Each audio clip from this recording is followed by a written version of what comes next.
Okay. Hello students, आज हम पढ़ेंगे ग्रीन हाउस इफेक्ट या हरित गृह प्रभाव। यह क्या होता है? इसे हम पहले विज्ञान की भाषा में समझते हैं कि वायुमंडल में उपस्थित ग्रीन हाउस गैसों के कारण वायुमंडल का तापमान लगातार बढ़ता जा रहा है और वायुमंडल के तापमान के इस बढ़ने को भी हम ग्रीन हाउस प्रभाव कहते हैं। अब ये ग्रीन हाउस गैसें कौन सी होती हैं और ये ग्रीन हाउस नाम कैसे आया, पहले हम इसको देखते हैं। तो सबसे पहले देखते हैं ये ग्रीन हाउस शब्द का क्या होता है।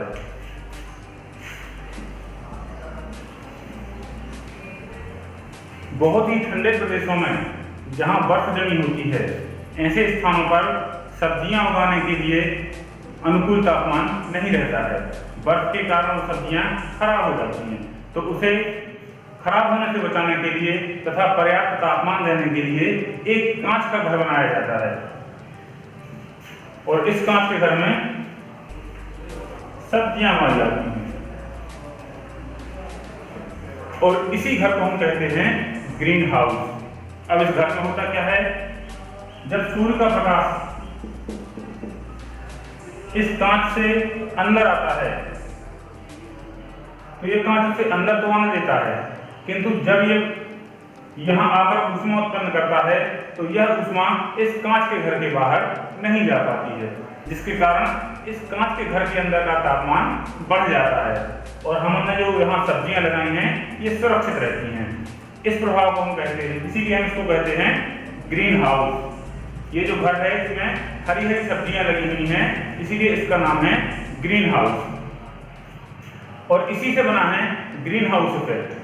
जब पर्यावरण में उपस्थित गैसें पृथ्वी को एक ग्रीन हाउस की तरह बना देती हैं, जो सूर्य की ऊष्मा को आने तो देती हैं लेकिन बाहर नहीं जाने देती हैं, तो इस स्थिति में हमारी पूरी पृथ्वी एक ग्रीन हाउस बन जाती है और इसी कारण से इस प्रभाव को हम ग्रीन हाउस इफेक्ट कहते हैं।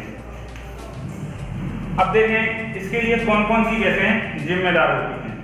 इसके लिए सबसे जो महत्वपूर्ण गैस होती है वो होती है कार्बन डाइऑक्साइड। कार्बन डाइऑक्साइड जब सूर्य से आने वाली विकिरणों को ग्रहण करती है तो ये बहुत ही अधिक मात्रा में ऊष्मा उत्पन्न करती है और इसी ऊष्मा के कारण वातावरण का तापमान बढ़ जाता है। कार्बन डाइऑक्साइड के अलावा दूसरी गैस होती है मीथेन, ये भी इसी प्रकार का प्रभाव उत्पन्न करती है। इसके अलावा वायुमंडल में उपस्थित जलवाष्प के कारण भी वायुमंडल का तापमान बढ़ जाता है।